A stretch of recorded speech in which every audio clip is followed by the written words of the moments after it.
Hello, this is Kid Congo Powers, and you are listening to The Vinyl Guide. This episode is brought to you by Groove Washer, the best record cleaners and protective sleeves for your vinyl collection. Ask for the Groove Washer from your local shop or go to groovewasher.com. Discount code VinylGuide10. And now, on with the show. Well, hey everyone, it's Nate. Thank you so much for joining us here. Episode 391 of The Vinyl Guide, the podcast for record collectors and music nerds, and I'm returning from a week off the show. It's been quite a crazy month between multiple episodes each week leading up to Record Store Day, and I lost my job. That's right, I got laid off of my day gig. So yeah, lots is happening for me personally, and so I can tell you now is a great time for people to consider joining us, being a show sponsor at patreon.com/vinylguide. I could really use the support now more than ever. $5 or $10 or whatever you could spare each month is hugely appreciated while I once again hit the streets and try to find a new gig while balancing the podcast and all the requirements of that. I want to keep this podcast going, so please, if you're not a patreon.com/vinylguide supporter, please consider it now. In fact, we've got an extended version of this interview with Kid Congo Powers already up there. That's patreon.com/vinylguide, and thank you so much in advance for your support. Now, this week, it's Kid Congo Powers talking all about his life around records, as a member of the Cramps, Nick Cave and the Bad Seeds, as well as a founding member of the Gun Club and author of the new book, Some New Kind of Kick. Kid Congo regales us with tales of music history, working with Lux and Ivy of the Cramps, what their record collection was like, what their reaction was to the many Cramps bootlegs, living with the Screamers, taking the Ramones record shopping, lots more. It's a great chat with an absolute legend of punk music, Mr. Kid Congo Powers. And finally, we have nearly 400 episodes of the Vinyl Guide podcast you may enjoy, including episode 384 with Steve Turner of Mudhoney, episode 387 with Perry Farrell and Eric Avery of Jane's Addiction, episode 372 with Jerry A. Lang of Poison Idea, episode 366 with Gerald V. Casale of Devo, episode 355 with East Bay Ray of Dead Kennedys, and lots more, including episodes featuring members of Metallica, Foo Fighters, OCs, Stone Temple Pilots, King Crimson, and more. You can enjoy them right now. Just subscribe or follow the Vinyl Guide in your podcast app. Scroll, download, listen, and enjoy. So there we go. Let's get into today's conversation with Mr. Kid Congo Powers. All right, ladies and gentlemen, this week on the Vinyl Guide, we are very honored to have Mr. Kid Congo Powers, who's celebrating his new book, Some New Kind of Kick. It's out now. It's available wherever you get your fine books. Digital versions are available as well. Of course, you can go to officialkidcongopowers.com. Kid, how are you today? Great to see you, man. Good. I'm good. I'm fixing my hair and... I'm at what time? I'm at 2 PM, wherever I am. I'm in Tucson, Arizona.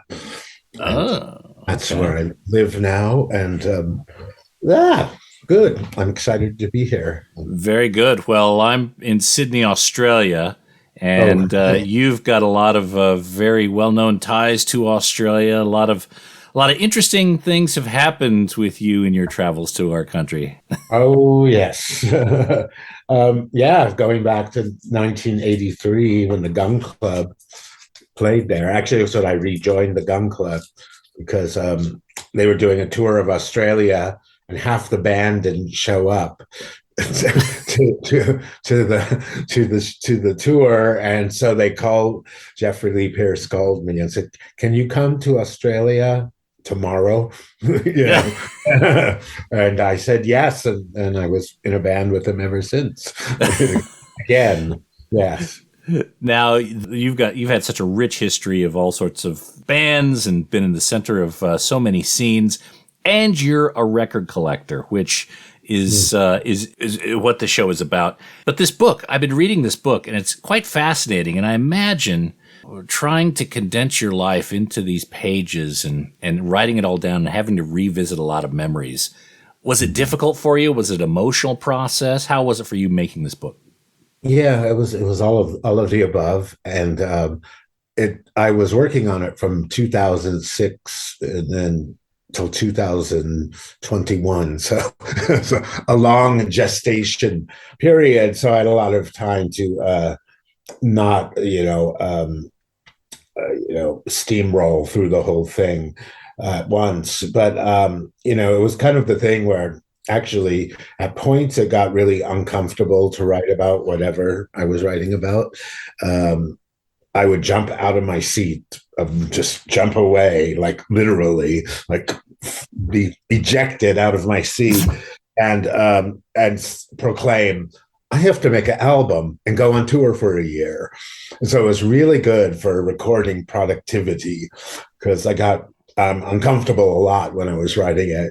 Jumped out of the seat and made a record and went on tour for a year. so So do you find, writing an album, performing music, you feel best when you're starting from an uncomfortable state? um, it's always an uncomfortable state because I'm kind of self-taught. So, and with music, especially with the Pink Monkey Birds, it is something we never discuss. We just get together, and what happens happens. And people have songs. We write songs, but as far as a general direction, as we just let it happen as it happens, and it metamorphosizes. I had a real trouble doing the audiobook. Pronunciation. Uh, but it's a more to use a buzzword, organic process. That Right. It's a beast that has its own life, really. That's interesting you bring that up because in the book, I recall you saying or mentioning something when you were playing with Nick Cave and the Bad Seeds. That was perhaps part of the thing that made that band tick. Nick liked to keep everyone a little bit uncomfortable, a little bit on edge. And apparently, maybe he used that to his advantage. And then looking at some of the other bands you've been in, Cramps, Gun Club, I'm not sure there's a whole lot of comfortable moments there either. No, I never knew that you should be comfortable. I looked from the start. I didn't learn that things would be comfortable when you were making music. I just assumed that it was always in this chaotic sort of no one in the driver's seat but the gas pedal going 100 miles an hour, type of situation. And so like people are always like, "I wasn't it crazy? You're the craziest people, or the weirdest, or the most intense." And I was like, "Well, I didn't know any different. I started with Jeffrey Lee Pierce, and going from there, Buck's Interior and Nick Cave were a walk in the park, But going back to your youth, what did music mean to you? What were your first records, your first memories around music? well, I grew up with older sisters, two older sisters who are preteens and teenagers when I was at my becoming into my own consciousness of recognizing things. And I used to love my sister's records, and I used to know them by the label color, because I used to like to watch them spinning around. And before I could even read, I could tell what record was what by I knew which record was Expressway to Your Heart, by the Soul Survivors. I knew what that one was by the color, and I knew what Satisfaction by the Rolling Stones was because of the color of the record. And so my identification with music was incredibly early on. And I grew up with, music in the house. I have Mexican American parents, and they played a lot of Mexican music, rancheras music like Lucha Villa or Cucu Sanchez. And, I grew up hearing that. They loved Johnny Cash, they loved my mother loved Janis Joplin, so I had quite a that. And then I was lucky enough to have a mentor, neighbors who were teenage people who saw someone that ripe for corruption, and as a young kid interested in something, and I had this one neighbor, Steve Escandon. He just immediately said, "You have to listen to the Frank Zappa and the Mothers of Invention," and introduced me to the Freak Out album and we're paying it for the money. Those were like soup. I was in grade school, or maybe junior high, and I was that was the thing. And he introduced me to things like R. Crumb comics and things underground. Huge counterculture. I mean, were you the only kid at school that was kind of on this path? No, I had these neighbors, and I had some other neighbors who had bands on the block, and and I gravitated towards them. So I count myself lucky that they were around to show me the way and then drive me to shows before I had a driver's license. But yeah, so I had a lot of there was rock and roll on my thing. And there was underground rock and roll, and then some of the even younger kids, they were into glam rock, and and I found out about Mott the Hoople and Lou Reed and David Bowie, et cetera, probably 73. I was 13, 14 years old, and so and then I had cousins who were also in a band and music fanatics. And, they turned me on to the likes of, I was like 9 or 10 when I first heard Axis Bold as Love by Jimi Hendrix, and I was really taken with that, mostly because I wanted to be like my cousins and listen to what they listened to. But I dug the music, I got into it. So Black Sabbath, the same thing, so I was exposed to a lot of different stuff early. So I knew there was a lot of different kinds of music. Also growing then I have, of course, mainstream music. Yeah. And of course, growing up in Southern California, especially around this time, the radio was very versatile. So you got a taste of a little bit of everything. FM radio, yes. And KLOS and stuff like that. My friend who gave me the R. Crumb comics and Frank and the Mothers of Invention, I was also into the Dr. Demento show, which is a well-known now an institution of funny, odd, weird music and humorous mostly, and that was really had a big impression on a little kid because it was humorous. I was in the same boat. I was in Northern California listening to Dr. Demento on Sunday nights, I think I recall, and with my cassette recorder trying to capture these songs because God knows if I'd ever find them on record. Pico and Sepulveda. I just remember, Fish Heads, Barnes and Barnes, and all So was there money around the house for records? Is that something that you spend a lot of time with, hanging around record stores? There wasn't a lot of money.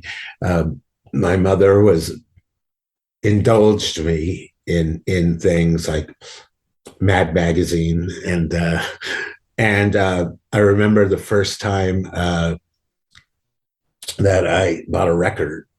My parents gave me money to buy a record. A 99-cent record was I bought Ruby Tuesday by the Rolling Stones with Let's Spend the Night Together, and I remember I bought it because I don't even know if I knew the song, but I liked the cover. It was the Stones Between the Buttons cover, on 45, and Keith, and I think it's Brian Jones is wearing these big sunglasses, that cover his entire face, round fisheye sort of look.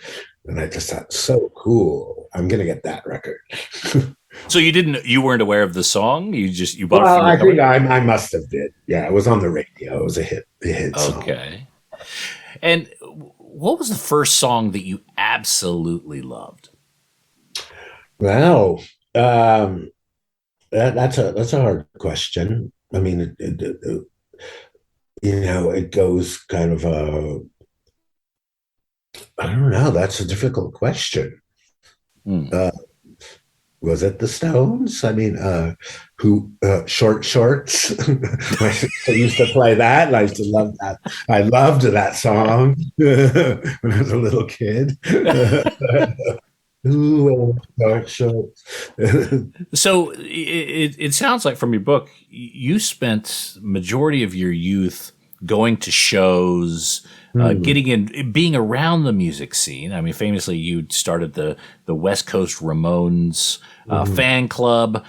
You saw a lot of shows. You even traveled quite a bit, but you didn't really pick up an instrument. So you never thought of yourself as a musician until much later. No, not at all. It didn't occur to me in the least, because, that was something, you practiced for 14 years and then you made a song, or I had these, like I said, I had these neighborhood friends, like, slightly older guys that were playing, and they just seemed so accomplished to me. It just seemed beyond anything I would, be able to handle. Um, but I loved music so much, and I was certainly studying every move a rock star was making, and every sound, and you get a record. I knew every lyric to every song on every album that I loved, Mm. and and I so it's kind of weirdly unconsciously practicing for for for becoming a musician. you know Right.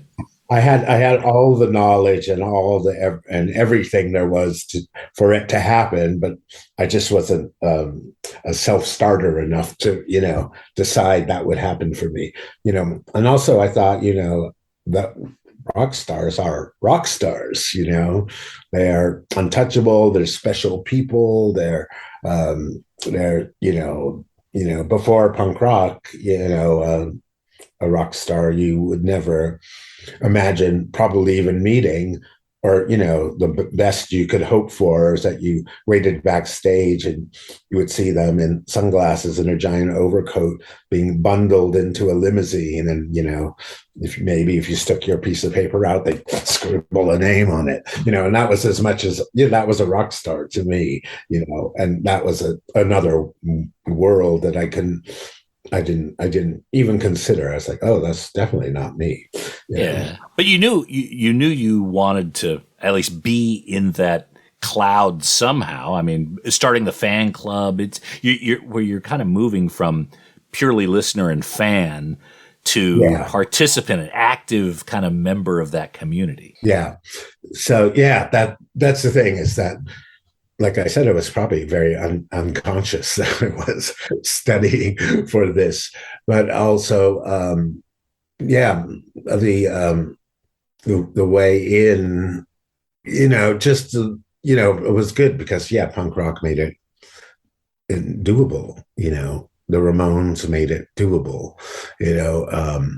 They, and it was miraculous that the Ramones would play a show and then would walk into the audience after, start talking to people and asking them, how do we find the used record store, or where's the good thrift store, or where do I find comics, and can you take me there? We don't have a car, can you take me there? And that was a very different situation than, and that kind of that you said, like, oh, this is their normal people, and they're still rock stars, but they are approachable and accessible, and maybe they aren't, so maybe this whole rock star thing isn't so untouchable, and Yeah. this whole and then the punk revolution, the explosion happened, and people were just picking up guitars and going for it, without Hmm. training, and while the idea was king, more than the technical ability,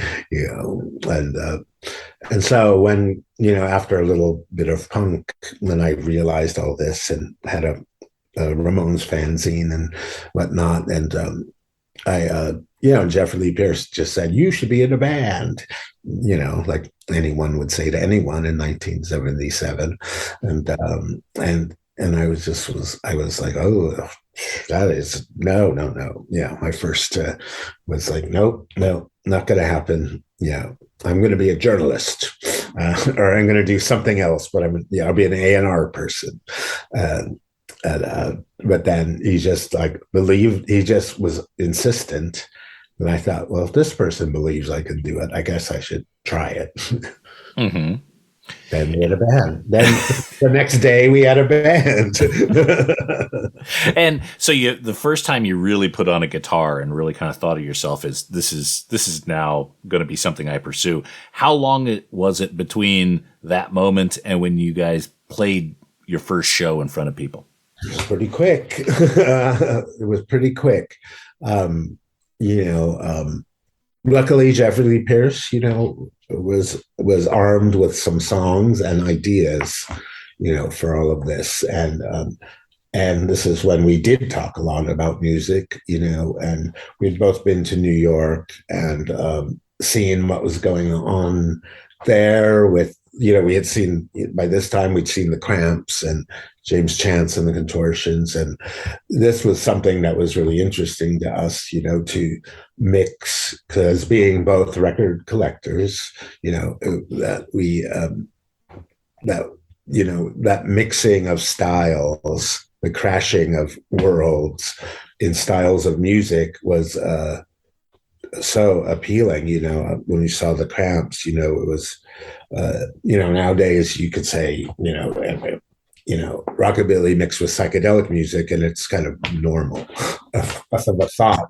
But when I saw them, that was just something from fucking outer space. I was like, what is going on here? Not to mention the visuals that go with it. But and that was all it. It was an all-encompassing thing, and you were, converted on the spot. I mean, they were a brand new band without records, and the whole audience was screaming and going crazy, at CBGB, and it was they were just it just was visceral. And the same thing with James Chance and the Contortions, a very similar situation, but mixing, whatever, James Brown with Albert Ayler with punk, mm-hmm. it was completely revolutionary. So you've experienced the Cramps in multiple ways, even, obviously even part of the band, but seeing them in New York versus seeing them in LA, was it kind of a different band depending on that kind of those polar parts of the U.S.? Not in the least. They just were them, and they and the audience reacted exactly the same way. People lie down in the street and die. It's more like you thought, is this going to turn into a riot or an orgy? I'm not sure which. Something in between, I guess. Either way, I'm sticking around. Exactly. Yeah, I'm getting in that band. So that was the whole thing. It was like they were so confounding, but so immediately, it's dangerous and sexy and funny and it was a whole world, in one club set, with no records. You were completely knew exactly what this whole world was about.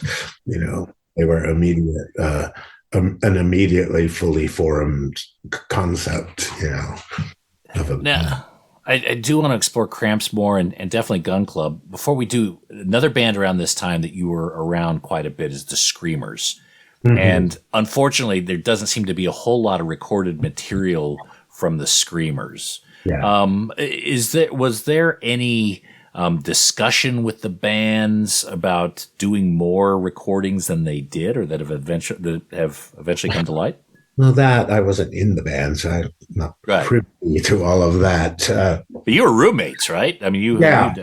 I lived in their house and in a group house with them, and they were, holding, they were looking into the future, and they were futurists, and they were thinking like, video is going to be the thing. Video is going to be, and they were correct, but they didn't get as far as the video revolution or MTV or anything. They broke up before that even happened, but they had that idea that, that was going to be the future. And, it was a highly, just kindly conceptual art band, and they really were sticking to their vision. And this is the whole thing, that they had a real vision, for what they were and how they presented themselves and what kind of music they'd make. And that they did record some stuff. I mean, recently on Super Viaduct, some demos came out, like really remastered, and they're really amazing. And also, and I actually just talked to the guy, and Steve, and he said that there's actually more. So that they're figuring it all out.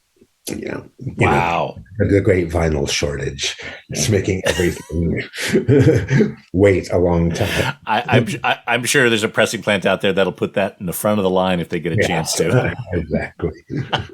But yeah, okay, all right. So that makes a lot of sense, because the Screamers, that I think it's the Target video that they have, it's revolutionary. It's, you watch it today, you're like, God, I want to watch 10 hours of this. Yeah. I didn't miss a show. I traveled to New York to see them, or up and down the coast. It was an incredible live show. So charismatic and energizing and theatrical, and and you just love it. Was just amazing, and the fact that it is so smallly documented is a shame, but also it makes them as mysterious and special as they were set out to be. Yeah. So good on you, Screamers. That's part of the delight of the Screamers. Yeah, what do they say? Always leave them wanting more.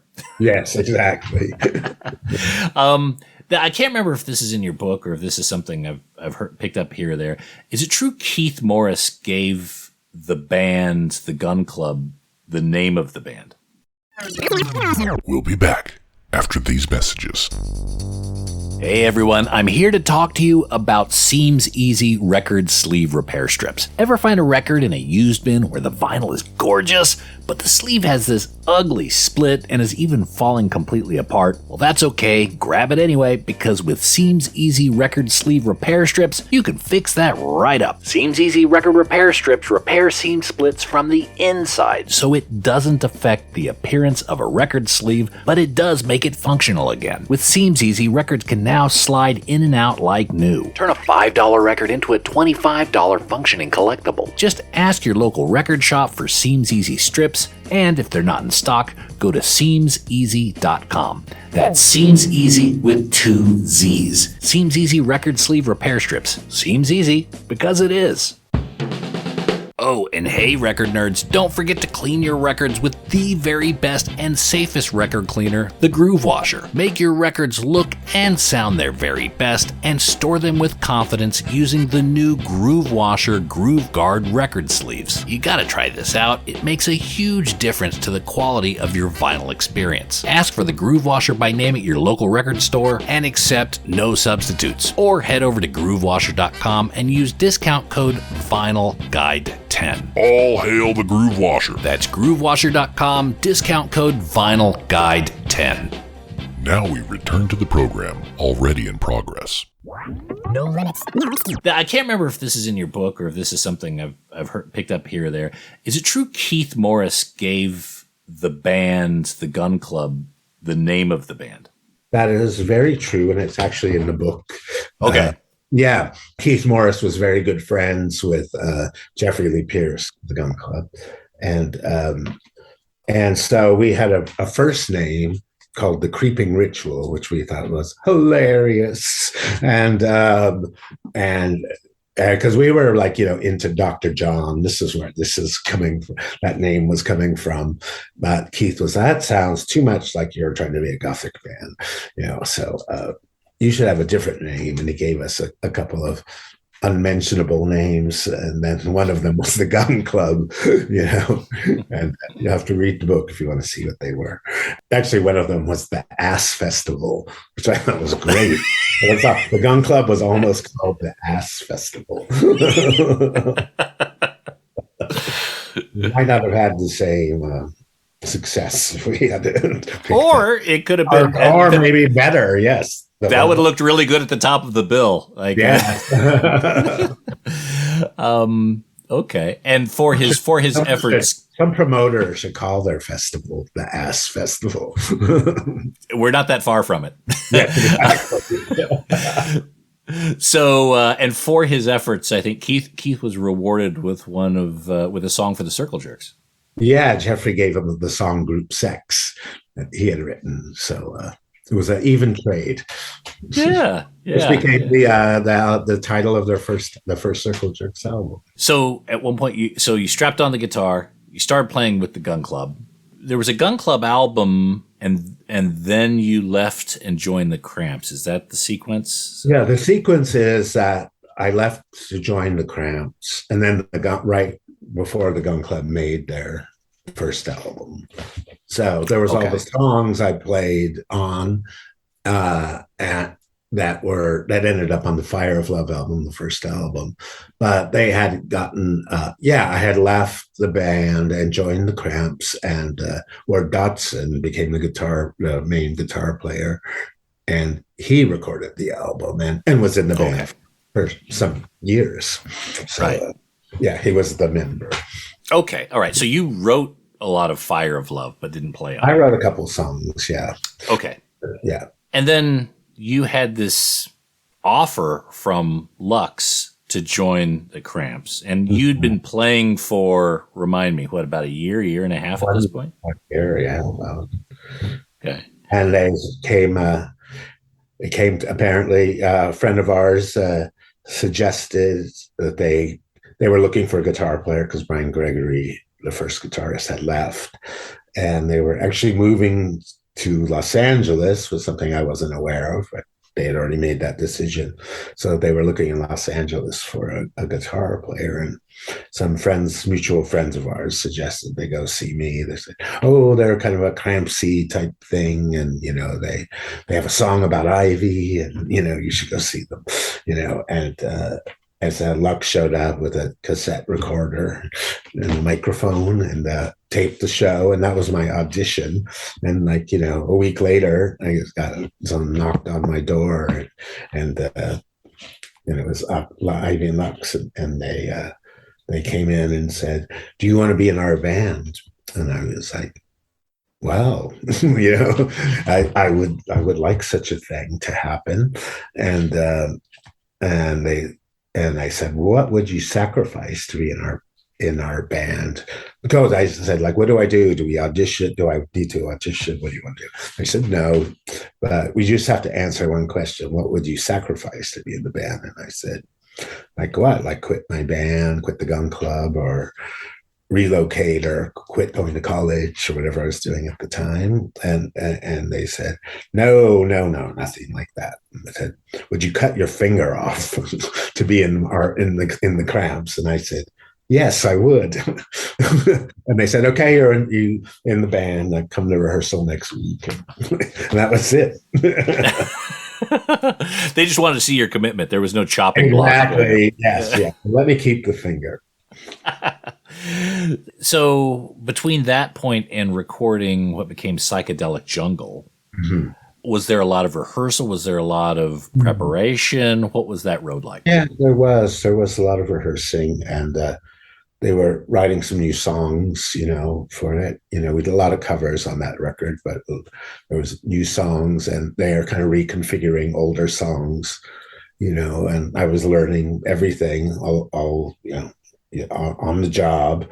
And Ivy they were great teachers and very generous with their magic, and showing me, and patience, showing me how the songs that they already had went. And Ivy gave me a fuzz pedal, which I'd never played before, and taught me to use it like a horn. And she said, like, just think of it like a horn, like a saxophone. You're squawking and punctuating, and every once in a while let loose with some wild wail, and and that was a great teaching, and it made complete sense to me, as a self-taught, untaught person. If you could give me an example like that, that's like, wow, yeah, say no more. Wow. But yeah, so there was actually a lot of preparation, and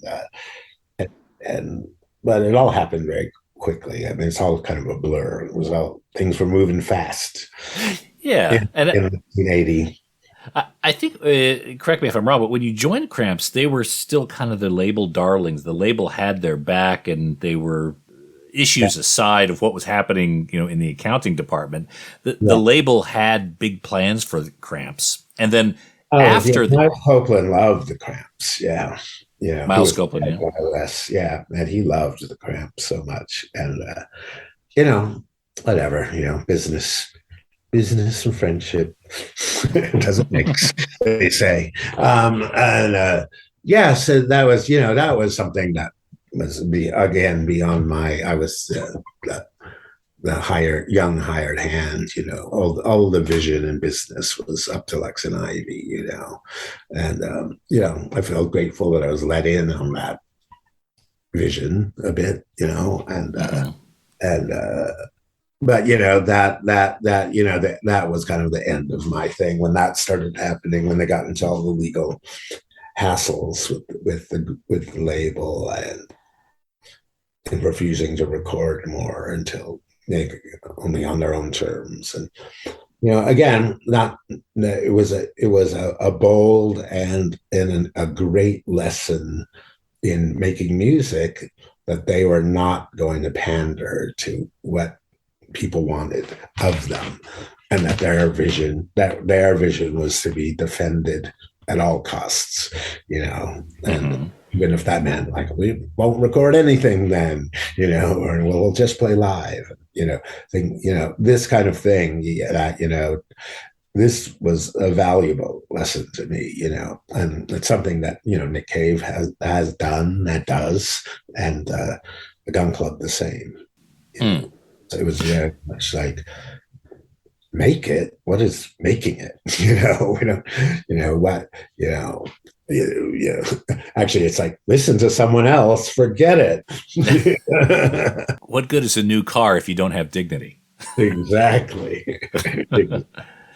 Did you, when you were in the Cramps, did you feel as a band member, someone that they would talk to, maybe even not a decision maker necessarily, but did you feel like part of that mob, or did you feel a little bit like the new guy or a hired guy? I felt, well, I'm tenacious enough to feel, just to jump in, and they were friendly people. They were the most friendly people, peculiar, but who isn't, and like I said, just very strong self confidence and vision, but they were super nice to me, and I didn't have a terrible time with them, except that, it was a little prescriptive, they had some ground rules that were like, don't talk to anyone else. Definitely don't play with anyone else, Yeah. And that was a bit alien to me. And after a while, especially when things were winding down, when the lawsuits started to happen, and I was itching to do something else, and it just so happened that they wanted to change everything you know, they were like, we don't know what we're doing now. You know, we're not making a record. We're not, you know. So it was kind of an easy way to fire me without making me feel bad. Yeah, maybe it's time for you to go be yourself. Exactly. Yes. now, the Cramps are so bootlegged, and I know Ivy and Lux are also record collectors. We're also, they had a marvelous collection from what I understand. Amazing. Yeah. What do you remember about their record collection? Very organized, very organized, I'm talking 45s, miles of 45s, it seemed like, and very well organized and well taken care of, and every kind of rock and roll, amazing doo-wop collection, amazing rockabilly, of course, collection, psychedelic music, exotic music, just everything, and novelty records. Would you go record shopping with them? Would you? Sometimes they'd get everything good, but they weren't beyond getting reissues. All those like Nuggets and Pebbles albums and things. Those held the. If the song was on there, the song was on there. They could later look for the 45. Or they probably had them already. They had a lot of 45s. They focus on 45s, and you focus on 45s. Is that right? Yeah, I do now. Yeah, I do in my DJ world. I DJ dance parties that are mostly, from the 50s to the 80s, really, but centered on wild music from the 50s. A lot of soul screamers, a lot of stompers, a lot of and this is my thing. The back to inciting a riot. I'm like, is this record does this have the potential to incite a riot? If so, I'm going to play it out. If it doesn't, I might not. I probably won't play it. Where do you find a lot of these records? Every kind of way, I go, digging record stores, digging in thrift stores, digging at flea markets, digging at record swap meets, digging. The usual outlets. I think I don't have any special other ways, and it's all these days very much luck of the draw. And again, I think my upbringing of knowing records by their labels, color and thing and style, I'm really sometimes if it looks great, I'll get it just because I have a feeling this will be good because of all the elements, the label looks good, the song title seems good, the band seems good, the writing credits are good, they don't say like, orchestra arranged by, or, just like, or whatever, it looks offbeat, Yeah.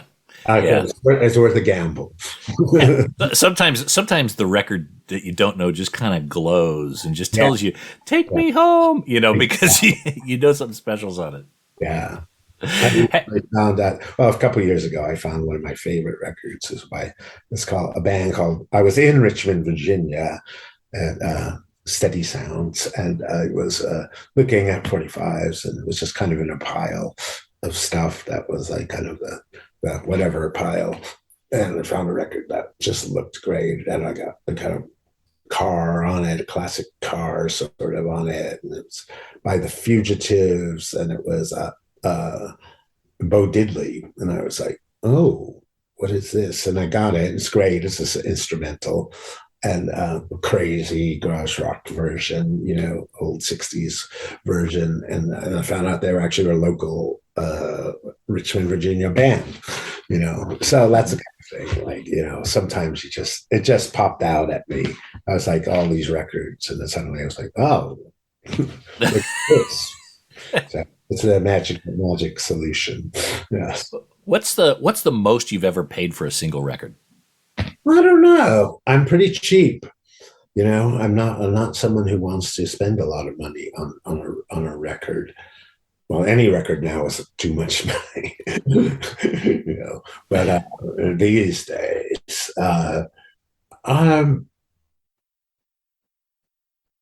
what did I buy for? I did buy something recently just for $50, and I thought that was a lot for 45. And I'm trying to think of what it was. I can't remember, but I did. Okay. So $50 is that's the my problem. yeah. I'm a collector, but I'm also sloppy and reckless. So I don't want to buy, I don't mind buying the scratchy version of it. I like playing scratchy records. Or character. Exactly. Yeah. More work. They've lived a more interesting life. Yeah, it's just a choice. Now, a lot of your records that you've been on go for far more than $50. Yeah. Scratchy or not. That's right. So, do you know what the most collectible record in the Kid Congo universe is? I have no idea. I pay no attention to that kind of thing. I see Cramps records mostly that are, Goo Goo Muck single. There's a very rare yellow Goo Goo Muck 12-inch that someone recently, I just autographed it recently, and I was like, what? I don't even know what it was. I was like, is this some bootleg or something? And they said, no, it was an IRS promo thing, And oh, really? Okay. Yeah, so it exists, unless they were lying to me. But I don't see why they would have any reason. No, there's a good reason why. Yeah, there's a good chance. Yeah, the Cramps are the most collectible. The Gun Club, that doesn't fetch a big price for some reason, but they might. I don't know. I just don't know. Some of them do actually. Actually, it was very hard to get the original Sex Beat 45, the first 45. That was right. That goes for a bit. It was just recently reissued in a box set. Right. But that I think that went probably Fire of Love first. Yeah, because that has gone through so many covers and record jackets, and reissues, Yeah. Gun Club is a very reissued band. Do you know if all the master tapes of Gun Club exist? Is that what they're taking all the reissues from? I think they do exist. Now Jeffrey's sister Jackie is the head of the estate of Jeffrey, and so she has them all. And these reissues sound great. Recently one for the Las Vegas story just came out, and great artwork. Came out with a live. The CD came out with like 3 CDs, two CDs, an album, then a live show, and a DVD of Super 8 home movies that Terry Graham, the on tour, had taken. So who complained and quit the band because he said all of his tapes were stolen because we got robbed on tour, like happens. And then this comes out. I'm like, you didn't lose all of them. Yeah. But maybe it was just one reel. So I sympathize with Terry and I'm friendly with it. So that's fun. So definitely fun at him. So definitely Cramps are quite collectible. Gun Club, especially Fire Love, the ones on Ruby, those are collectible. But Kid Congo and Pink Monkey Birds, 5 greasy pieces. That's a rare one. Yes, that is. Box set of singles. That was we wanted to release the album Gorilla Rose in some kind of different kind of way, and than just the album and CD. And so we came up with the idea of 5 singles that will be on the album tracks, 5 of the album tracks, but with 5 cover versions for B-sides. Mm-hmm. And that was a little box set. We were trying to get it into a chicken bucket, but We couldn't find the right size of one to get. So box set. Wait a minute. Didn't you have some that were where the record, the artwork was silk screened on beer cardboard, on a beer Oh pack? yeah, that too. That was the Conjure Man 45, and we had a silk screener in Lawrence, Kansas. Yeah, and then because she did posters and artwork on the back of beer beer boxes, the 12 pack of beer comes in, and so she used the back of those to silk screen onto, and we said, wow, could be perfect. You could make a perfect 7-inch single, fold over with this. And so that was good. Yeah, we love, artwork is great. Special artwork is great for records. Oh. And that's the great thing about Larry Hardy and In the Red Records. He's all for packaging. He is the weirder thing you could think of, that he's into it. No idea is too out there. No. So with the Cramps and bootlegs, because there were so many bootlegs of the Cramps, what was the feeling at the time of the band and these bootleggers? Was it adversarial? Was it supportive? No, they hated it. Because it's they didn't get the money for it. That's right. One thing. It's your work, and someone else is profiting from it.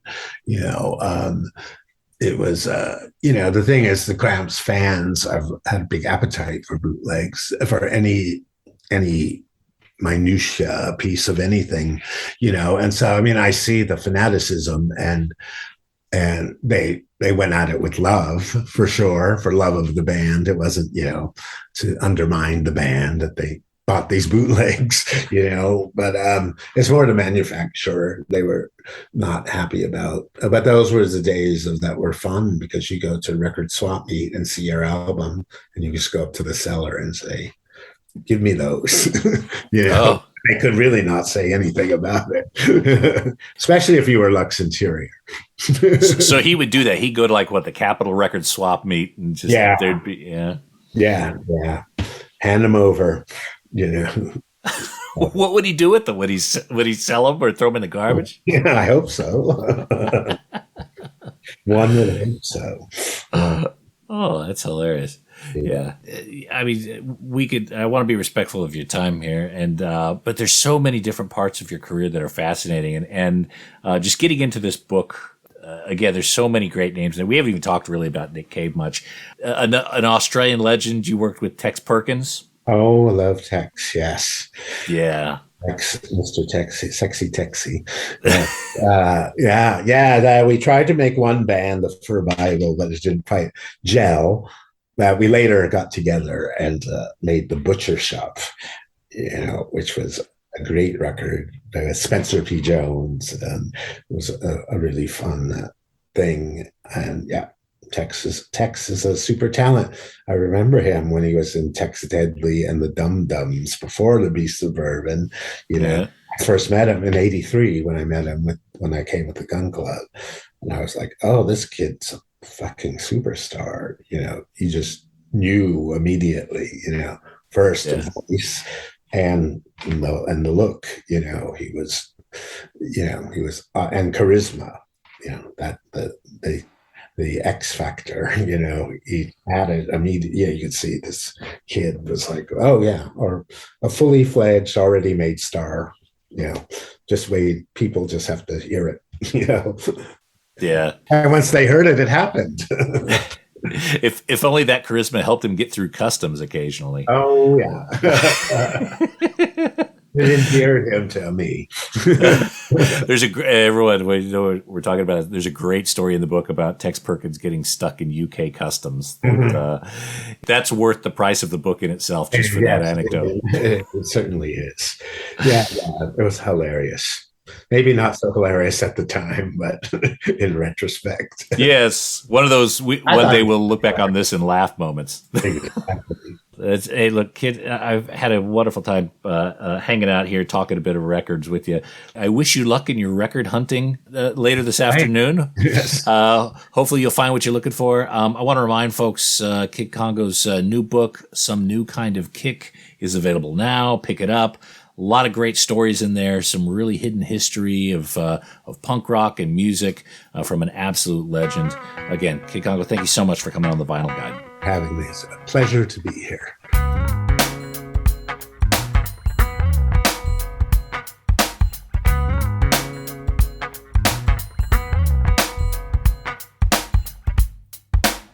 All right, there he is, Mr. Kid Congo Powers. And again, his book is great. I highly recommend checking it out. Lots more tales in there. We only scratched the surface today. And by the way, we've got an extended version of this interview available, only up at patreon.com/vinyl guide. I always put extra stuff up there. Here we've got an extra 10 minutes with Kid Congo, as well as it's high resolution and commercial free, and it goes to support me doing this podcast. So that's patreon.com/vinyl guide. And thank you so much in advance for your support. And that's it for this episode of the Vinyl Guide. Thank you so much for tuning in. Please share these episodes across social media. Put them on Facebook, tweet them out on Twitter, share them in the Reddit forums and the Facebook punk rock groups. Please put these episodes out there and help your friends subscribe to the Vinyl Guide. That is very appreciated. And we'll be back shortly with a brand new episode. So until we talk next time, get out there and buy some records, people. Cheers. That's it for this episode of The Vinyl Guide. Send your thoughts to Nate at thevinylguide.com or follow or tag us on Instagram at Vinyl Guide. Until next time, keep spinning.